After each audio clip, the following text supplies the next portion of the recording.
ada tiga yang sering disalahpahami: Iran, Syiah, dan Imam Khomeini sendiri.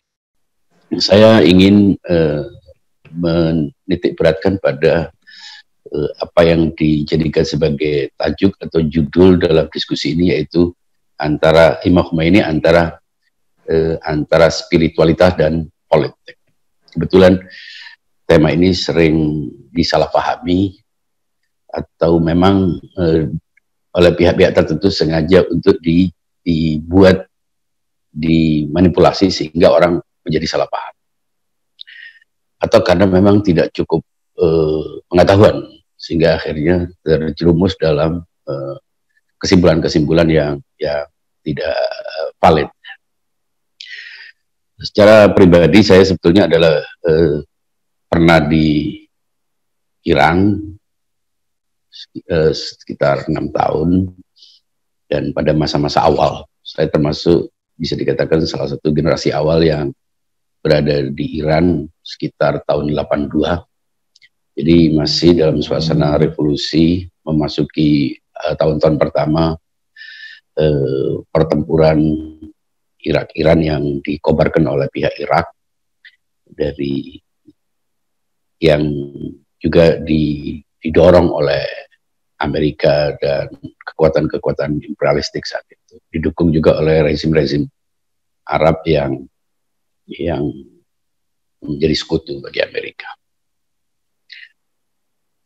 Jadi saya cukup bisa memahami bagaimana situasi di Indonesia saat awal revolusi Iran itu dicetuskan, dan bagaimana masyarakat Iran ketika awal-awal menjalani sebuah situasi baru.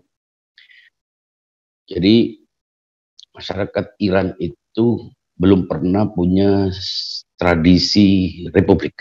Itu yang paling pertama. Jadi kalau kita bicara tentang apa yang dihasilkan oleh Imam Khomeini dalam politik itu, saya simpulkan pertama, meruntuhkan sebuah monarki, kerajaan yang kalau bisa dikaitkan dengan imperium besar Persia, artinya salah satu adidaya dari dua adidaya besar selain Romawi Bizantium adalah Persia. Nah, selama masa itu belum pernah berubah menjadi sistem republik. Ia tetap kerajaan meskipun berpindah dari satu dinasti ke dinasti lain. Imam Khomeini mengganti sebuah monarki menjadi sebuah republik. Ini adalah salah satu capaian yang mungkin jarang pernah seorang pribadi, satu sosok yang kelihatan renta bisa mengubah sebuah sistem monarki ke sebuah sistem republik. Itu pertama. Kedua, setelah dia menjatuhkan Syah, menumbangkan Syah, tentu dengan semua kekuatan di dalamnya, para pemuda, mahasiswa, ulama, masyarakat secara umum semua terlibat. Dia tidak langsung mengambil kekuasaan, meskipun kekuasaan itu dipegang oleh dia. Dia punya semuanya, tapi dia tetap ketika Syah jatuh dan mengumumkan kerajaan sudah berakhir, menyerahkan sistem republik itu, republik yang bagaimana apa yang dikehendaki, apakah Islam ataukah sekuler ataukah bagaimana. Dia menyerahkannya kepada masyarakat, lalu masyarakat memberikan pilihannya dalam sebuah proses kontrak sosial yang mungkin hampir jarang negara dibangun berdasarkan sebuah kontrak. Ini juga capaian yang luar biasa, melalui referendum, dan terbukti lebih dari 80% rakyat Iran waktu itu memilih sebuah sistem republik Islam. Jadi referendum itu bukan untuk memilih apakah melanjutkan monarki ataukah menggantinya dengan republik, tapi sudah pasti monarki berakhir, tinggal apakah republik ini republik Islam ataukah republik berdasarkan republik yang lain, yang umumnya. Ternyata 80% rakyat Iran memilih republik Islam, artinya sebuah republik yang didasarkan pada nilai-nilai dan ajaran Islam. Dengan begitu, Imam Khomeini pun mempersembahkan, merespon kehendak masyarakat dengan menawarkan konstitusi yang dibangun dengan Islam. Ini capaian yang ketiga yang jarang dilihat Tentu banyak sekali capaian-capaian lain, tapi saya ingin menyoroti aspek politik dan spiritualitas yang dijadikan sebagai judul. Menarik karena Iran itu sampai sekarang disalahpahami. Ada 3 yang sering disalahpahami: Iran, Syiah, dan Imam Khomeini sendiri.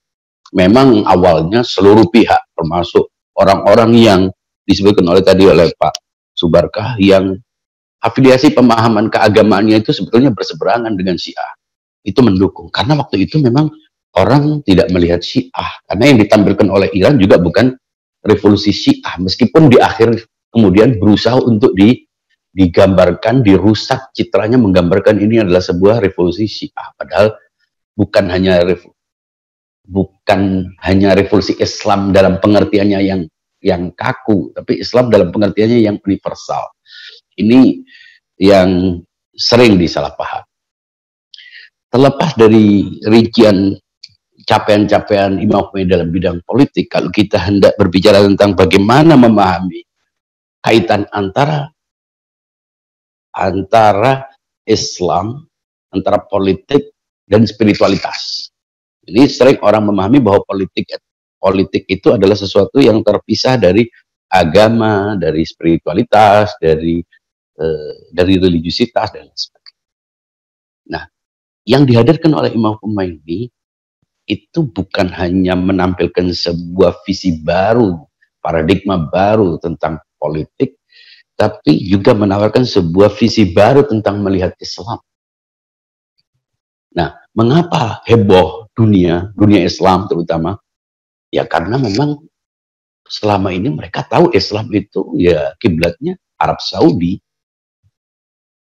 atau Mesir. Kalau aspek-aspek ibadah formalnya itu ke Saudi karena di sana ada Mekah dan Madinah, ada Ka'bah yang semua orang berkiblat ke sana, sehingga bukan hanya berkiblat ke Ka'bahnya tapi juga berkiblat ke Arab Saudi sebagai sebuah sistem monarki yang dianggap sebagai Islam oleh kebanyakan orang, dengan simbol-simbolnya, dengan tradisi-tradisinya, sampai akhirnya orang itu samar untuk melihat mana yang Islam, mana yang Arab, tercampur jadi satu. Nah, ketika Imam Khomeini muncul, itu ternyata Islam itu tidak identik dengan Arab yang selama ini orang memahami.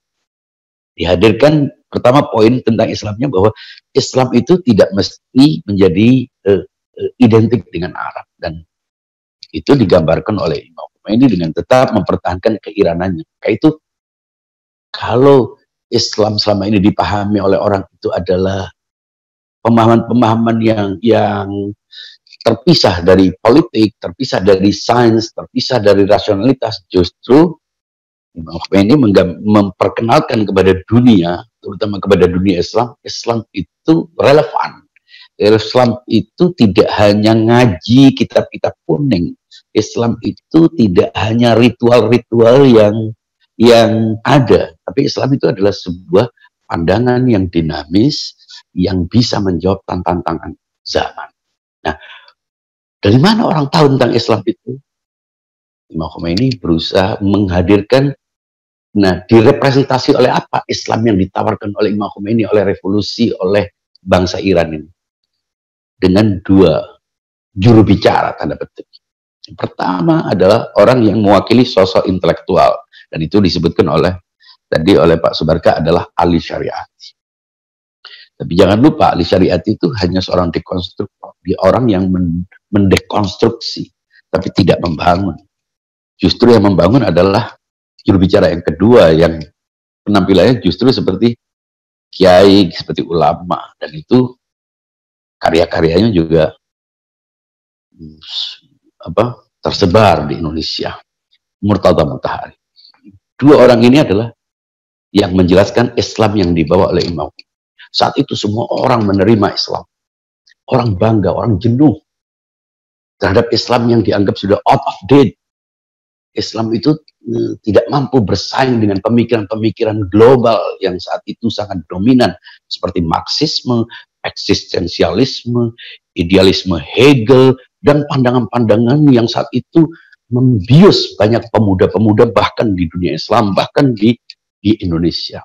Hingga Islam itu dulu terkesan seperti konflik Masyumi dengan NU, konflik atau pemberontakan-pemberontakan yang dilakukan oleh NII dan lain sebagainya, sehingga tidak terlihat rapi, sehingga akhirnya banyak orang yang justru dalam tanda petik lebih tertarik kepada upaya untuk mendownload pikiran-pikiran di luar Islam demi mendinamiskan pemikiran Islam yang sudah rigid dan kaku itu. Makanya muncullah pemikiran-pemikiran seperti Nurholis Majid, HMI, dan pemikir-pemikir Islam yang sekarang justru dianggap sebagai kelompok sesat karena liberal dan lain sebagainya. Nah, bayangkan seorang Murtada Mutahari bisa berbicara tentang rasionalisme René Descartes, bisa mengutip John Locke, David Hume, Sartre, dan lain sebagainya. Selama ini kan orang memahami Islam yang ngaji anjuran, perintah, larangan, selama itu begitu. Tapi ternyata Islam itu tidak sekaku, tidak sepurba itu. Islam itu justru bisa menjatuhkan teori pemikiran Marx dan lain sebagainya. Dan itu tidak hanya retorika, itu bukan hanya teriak-teriak di panggung, tapi dihadirkan dalam bentuk kajian-kajian filosofis yang mendalam dan komprehensif. Nah, selama beberapa tahun di Indonesia, sebetulnya itu menjadi primadona. Pemuda-pemuda semua begitu. Dan itu juga yang mempengaruhi spirit sistem pengkaderan di HMI dan lain sebagainya. Namun karena negara ini akhirnya tidak hanya menjatuhkan sebuah pemerintahan dan berlalu sebagaimana pemerintahan-pemerintahan lainnya, tapi menjadi sebuah poros lain yang akhirnya membawa sebuah blok resistensi. Ini akhirnya justru membuat semua pihak yang merasa terancam, terutama sentra-sentra hegemoni global yang itu direpresentasi oleh Amerika dengan blok Uni Eropa, setelah sebelumnya Uni Soviet dengan bloknya juga runtuh, dia menjadi penguasa tunggal di dunia ini. Dengan semua upaya-upaya membangun hegemoni dalam berbagai macam sektor melalui apa yang disebut dengan kolonialisme baru, kehadiran Iran yang tidak hanya menjatuhkan Syahansyah, kerajaan monarki yang dibangun selama lebih dari 1000 tahun, tapi juga hadir sebagai rival dari pandangan kapitalisme yang direpresentasi oleh Amerika dan Eropa. Nah, ini persoalannya sudah bukan urusan Iran. Di situ mulai Syiah dimunculkan melalui kaki tangannya yang sayangnya itu memang dianggap sebagai representasi Islam. Nah, sejak saat itu selama 10 tahun setelah berakhir itu yang dimunculkan bukan pemikiran Mutahari, bukan gagasan-gagasan yang disampaikan oleh Ali Syariati, tapi yang dimunculkan adalah isu-isu dari kelompok-kelompok yang ingin merusak citra Islam ini dengan konflik-konflik sektarian. Mulailah Syiah dan Sunni dimunculkan. Mulailah mengambil hadis-hadis yang pinggir-pinggir yang tidak jelas, kemudian dihadirkan seakan-akan itu pemikiran Syiah. Orang akhirnya lupa tentang revolusi. Orang teralihkan perhatiannya dari pandangan-pandangan Islam yang relevan, yang mampu menjawab tantangan zaman, tapi sibuk dengan isu-isu sektarian. Ternyata tidak hanya melakukan itu, tapi memang menciptakan tandingan-tandingan revolusi seperti peristiwa 9/11. Itu dihadirkan untuk apa? Untuk melupakan sebuah momen revolusi ketika Imam Khomeini menjatuhkan Syah dan mendeklar perlawanan terhadap Zionisme Israel, penolakan terhadap eksistensi Israel sebagai bagian dari konstitusi Iran. Muncullah Osama bin Laden dengan Al-Qaedahnya, sehingga orang pun menganggap itu sebagai pemikir, sebagai tokoh Islam. Orang sudah lupa tentang Imam Khomeini dengan pemikiran-pemikirannya. Orang lebih ingat Islam itu adalah gerakan kekerasan yang memang basisnya itu ada dalam teks-teks agama. Sayangnya begitu. Menjustifikasi kekerasan dan kebencian.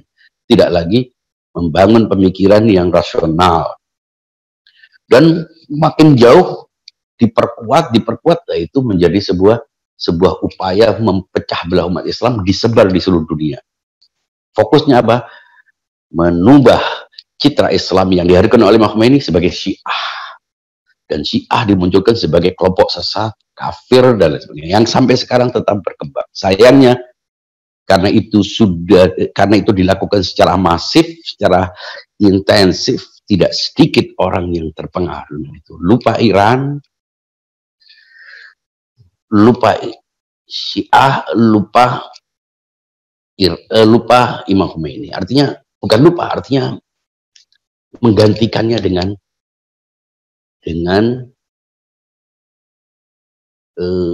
upaya-upaya untuk supaya umat Islam tidak lagi berbicara tentang Syiah sebagai sebuah mazhab yang bukan kemarin sore, tapi dia lahir seiring dengan mazhab ahli sunnah. Itu seakan-akan dia adalah sebuah aliran sempalan di sebuah desa di Jawa Tengah atau di salah satu daerah di Indonesia. Terkesan begitu, padahal itu adalah sebuah peradaban Islam yang hadir dalam berbagai macam sektor, dalam berbagai macam khazanah-khazanah Islam yang ada.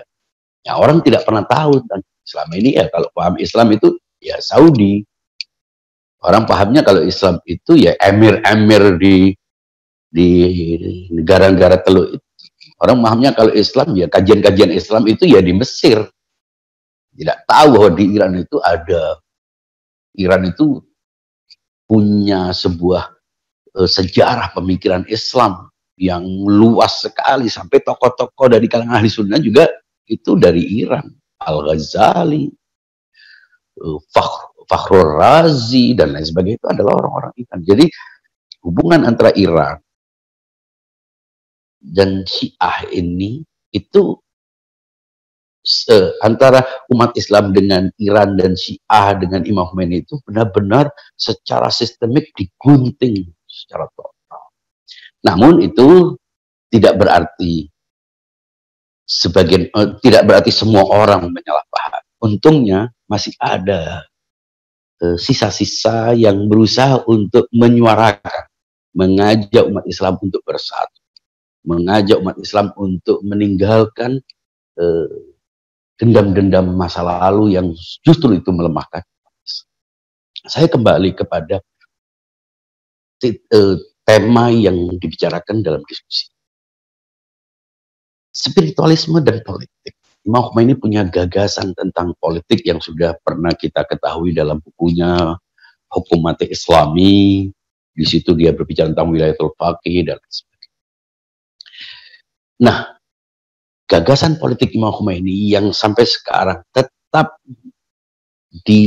hadir, lestari dan menjadi terwujud dalam sebuah sistem negara Iran dengan kebijakan-kebijakan dan keputusan-keputusannya yang bertentangan dengan kepentingan Barat, terutama Amerika. Inilah yang perlu kita sorot untuk memaknai bagaimana memahami relasi antara spiritualitas dan politik sebagai representasi atau sebagai ejawantah dari pemikiran.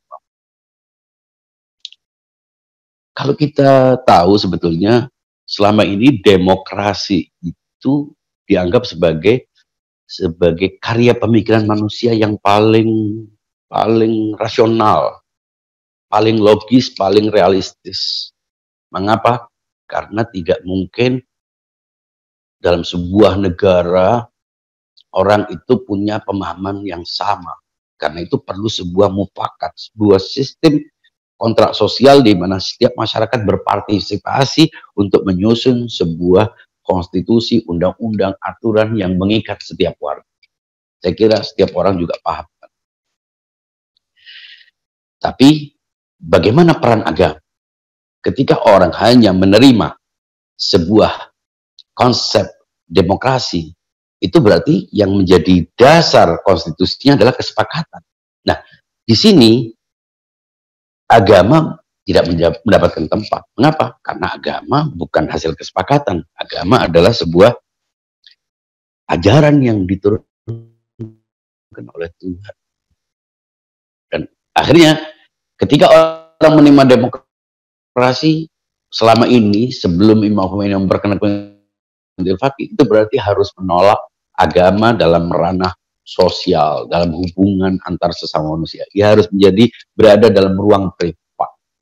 Imam Khomeini, seperti saya katakan tadi, selain menjatuhkan, menumbangkan monarki itu, dia menawarkan, orang semua heran, mestinya Imam Khomeini bisa langsung mengambil kekuasaan dan dia menjadikan itu sebagai sebuah negara dengan sistem Islam sesuai dengan kehendaknya, karena ia diterima, karena ia powerful. Tapi justru Imam Khomeini menyerahkannya kepada masyarakat untuk memilih sistem republiknya. Andaikan referendum itu ternyata lebih dari 80% memilih sistem republik yang tidak berdasarkan Islam, maka itulah yang terjadi. Artinya banyak orang salah paham. Mereka menganggap bahwa Iran ini adalah negara Islam. Iran bukan negara Islam. Iran adalah Republik Islam. Ini harus dibedakan. Iran itu adalah negara demokratis. Bahkan lebih demokratis dari kebanyakan negara. Bayangkan beberapa pemilu terjadi di Iran. Kan di sini kita tahunya kan kebanyakan ya pemilu itu memilih presiden, dan memilih eksekutif dan memilih legislatif. Tapi di Iran itu karena sistem wilayatul faqih itu ada pemilihan presiden dan itu dilakukan setiap 4 tahun. Kemudian ada pemilu legislatif. Ada pemilihan anggota Dewan Ahli. Ini yang kita tidak pernah tahu. Pemilu adalah pemilihan anggota Dewan Ahli. Anggota Dewan Ahli ini itu adalah sebuah sistem, sebuah proses demokrasi yang menghubungkan antara spiritualitas, kalau kita maknai spiritualitas, dengan politik dalam pengertiannya yang sekuler. Meskipun sebetulnya pandangan politik di sini, pengertian politik di sini tidak sekularis. Nah, dengan apa yang dicapai oleh Imam Khomeini ini, Imam Khomeini memperkenalkan apa yang disebut dengan wilayatul faqih. Banyak orang salah paham. Dan karena memang orang kalau tidak membuka dirinya, maka yang muncul adalah kesalahpahaman. Tidak hanya itu, orang-orang yang mungkin berada dalam komunitas Syiah sebagian juga memahami salah wilayatul faqih. Sehingga ada yang menjadi Syiah tapi menolak wilayatul faqih. Sebetulnya tidak ada yang menolak wilayatul faqih. Mazhab Syiah itu pasti menerima wilayatul faqih. Mengapa? Karena wilayatul faqih itu adalah turunan dari konsep imamah. Sehingga kalau ada orang menolak wilayatul faqih, ya berarti dia tidak bisa beristihad, dia tidak bisa bertaklid, dia tidak bisa menjalankan hukum-hukum agama. Ini yang sering disalahpahami. Nah, apa yang dimaksud dengan wilayatul faqih? Ada dua makna wilayatul faqih. Wilayatul faqih dalam pengertian kekuasaan wewenang terbatas dalam masalah-masalah ritual, muamalah, ibadah, dan ada dalam pengertian kedua yang merupakan pengembangan kreasi pemikiran Imam Khomeini bahwa wilayatul faqih itu tidak hanya dalam persoalan ritual, keagamaan, fikih, tapi meliputi semua aspek yang terjangkau. Nah ini, jadi kalau kita menyebut wilayatul faqih selama ini sebetulnya itu terasosiasi ke wilayatul faqih dalam pengertian yang umum yang diinginkan oleh Imam Khomeini. Tapi secara umum semua masyarakat Syiah menerima, masyarakat usuli itu menerima wilayatul faqih. Karena sebelum Imam Khomeini memperkenalkan wilayatul faqih sudah berjalan. Dalam bentuk apa? Hubungan taklid kepada marja, kepada mujtahid yang memenuhi syarat itu adalah faqih. Mereka adalah faqih, mereka adalah orang-orang yang mengerti hukum agama, ya seperti pakar hukum dalam pengertian itu. Dan itu juga berlaku dalam masyarakat non Syiah juga berlaku sistem itu. Nah, bedanya Imam Khomeini memperluas makna wilayatul faqih sehingga hubungan antara wilayatul faqih dengan masyarakat itu seperti hubungan kepausan dengan masyarakat Katolik. Jadi lintas negara, lintas etnik, lintas geografi. Yang sebagian juga disalahpahami bahwa kalau wilayatul faqih itu berarti sepertinya hubungan antara satu rakyat dengan pemimpin. Ini yang juga disalahpahami. Dan kadang-kadang memang sengaja supaya dibuat salah paham. Tidak sedikit juga orang yang Syiah juga salah paham. Padahal Jelas di Iran itu setelah berdirinya revolusi Iran, setelah terjadinya revolusi Iran dan berdirinya Republik Islam Iran, itu ada 3 sistem kepemimpinan. Ini yang perlu saya tekankan. Mohon diperhatikan. Ada sistem kepemimpinan kemarjaan atau marjaiyah. Marjaiyah ini adalah sistem kepemimpinan keagamaan yang sudah berjalan sejak masa beberapa abad sebelumnya. Artinya begitu terdiri masyarakat Syiah meyakini imamah, maka imamah itu di breakdown dalam bentuk sistem marjaiyah. Nah, karena itu setiap zaman, setiap pengikut madhab Syiah yang konsisten dengan fikih, dengan amalan-amalan, maka dia harus bertaklid. Bertaklid itu merujuk kepada orang yang ahli. Fakih itu orang yang ahli ya. Seperti kalau kita sakit karena kita bukan dokter, kita merujuk ke dokter. Nah kan banyak dokter. Nah disitulah setiap pasien, setiap mukallid memilih dokter mana yang paling qualified, yang paling kompeten, sehingga muncullah banyak dokter-dokter spesialis, banyak marja atau mujtahid yang ditaklid. Ini sudah berjalan cukup lama dan mereka adalah faqih. Ini juga dianggap sebagai wilayatul faqih dalam pengertiannya yang terbatas. Kemudian ada wilayatul faqih dalam pengertian luas dan itu yang dikembangkan oleh Imam Khomeini, yaitu pemimpin representasi dari Islam. Karena kan Syiah itu adalah madhab yang meyakini bahwa agama itu hanya bisa berjalan ketika ada otoritas tunggal yang sentral. Agama apapun tidak akan pernah menjadi sebuah sistem yang bisa diberlakukan bila hanya konsep. Dia harus punya kepemimpinan yang tunggal dan sentral. Itu konsekuensi dari pemahaman tentang imamah. Ya, orang selain Syiah mungkin tidak meyakini itu, sehingga akhirnya ya kepemimpinannya bisa sangat longgar, setiap orang bisa menjadi faqih. Tapi kalau di Iran itu tidak bisa, harus merujuk dengan sistemnya yang sudah ditetapkan. Nah, ada proses yang panjang untuk bagaimana menjadi seorang marja, mulai dari muqallid, naik belajar lagi sampai akhirnya dia disahkan menjadi muhtad, kemudian belajar lagi menjadi mujtahid. Mujtahid nanti ada tingkatan lagi mujtahid yang pemula disebut dengan juz'i atau mutajazzi. Kemudian dia ketika sudah sampai belajar lagi dan disahkan mendapatkan kesaksian, baru dia menjadi mujtahid yang utuh. Kemudian setelah itu kemudian dia ditaklid lagi. Itu panjang sekali prosesnya ya, seperti sistem seminari dalam agama Katolik yang begitu rapi. Nah di Iran juga begitu, orang tidak bisa tiba-tiba karena kehabisan kerjaan kemudian beli baju, kemudian pakai jubah, kemudian disorban, kemudian ngomong. Nggak bisa, artinya ada proses, bahkan ada pengadilan etika untuk ulama yang karena syarat-syaratnya lebih dari sekedar menjadi orang baik. Itu yang pertama. Nah, Imam Khomeini itu sebelum dia dikenal sebagai Imam Khomeini, dia adalah seorang marja. Artinya dia punya otoritas keagamaan yang powerful. Karena itu dia tidak bisa diperlakukan oleh Syah sebagaimana ulama-ulama lainnya yang dibunuh, karena dia punya masa yang cukup besar. Nah, pada masa itu ada beberapa mujtahid, marja besar selain Imam Khomeini yang juga punya masa yang cukup besar. Pertama, kita kenal nama Syariat Madari, Ayatullah Syariat Madari. Itu juga selevel Imam Khomeini, punya masa yang besar. Yang kebetulan cara pandangnya dia hanya meyakini wilayatul faqih dalam bentuknya yang terbatas. Sehingga akhirnya terjadilah perbedaan pendapat. Ada beberapa marja lain. Kalau di Irak itu ada Ayatullah Kho'i yang juga besar dan juga melahirkan murid-murid yang besar. Ini satu, wilayatul faqih dalam pengertian terbatas yang kita sebut dengan marja'iyah. Kedua, wilayatul faqih dalam pengertian luas, dan ini yang diperkenalkan oleh Imam.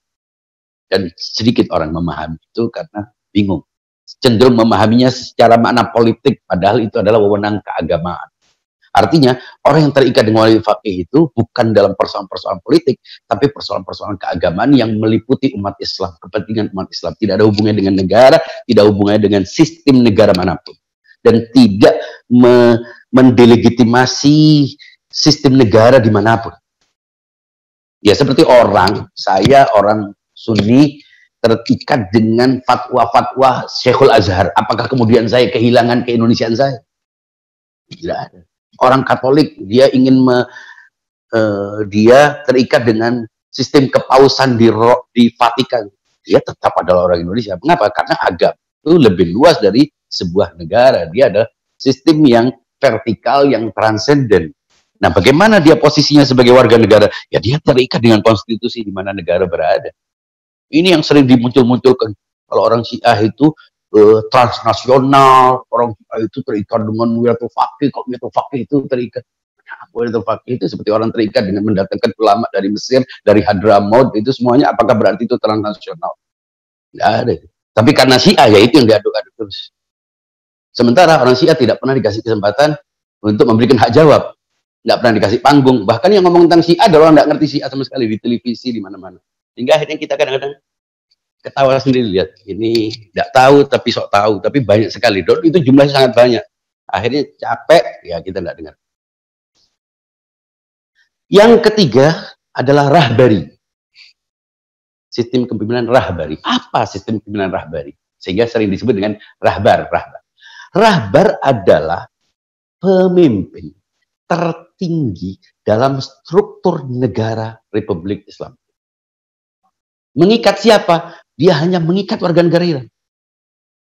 Nah, kebetulan rahbar itu adalah seorang wali faqih dalam pengertian yang luas. Dia sekarang sosok wali faqih itu adalah satu. Dia marja karena ada pengikutnya sekian, tidak semua orang Iran bertaklid kepada dia.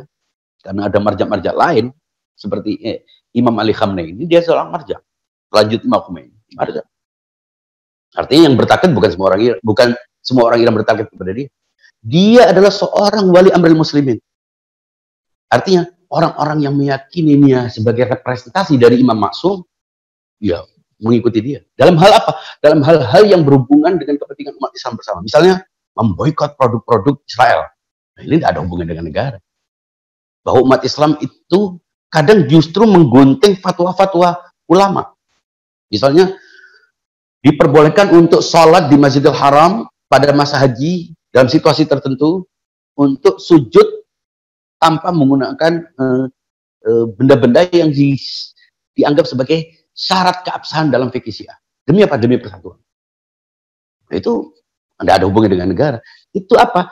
Itu adalah instruksi pemimpin tertinggi. Jadi pemimpin tertinggi apa? Pemimpin tertinggi keagamaan. Nah, yang ketiga, rahbar apa? Rahbar adalah pemimpin tertinggi dalam konstitusi negara Iran. Mengikat siapa? Mengikat warga negara Iran. Siapapun warga negara Iran, pemegang KTP Iran, mau Muslim, mau agnostik, mau Kristen, terikat dengan itu. Kenapa? Karena itu konstitusi. Sehingga orang salah paham dengan itu. Nah, orang Syiah atau orang Islam yang di luar Iran tidak terikat dengan kepemimpinannya sebagai rahbar. Kenapa? Karena rahbar itu dipilih melalui sistem mekanisme yang sudah ditetapkan dalam Republik Islam.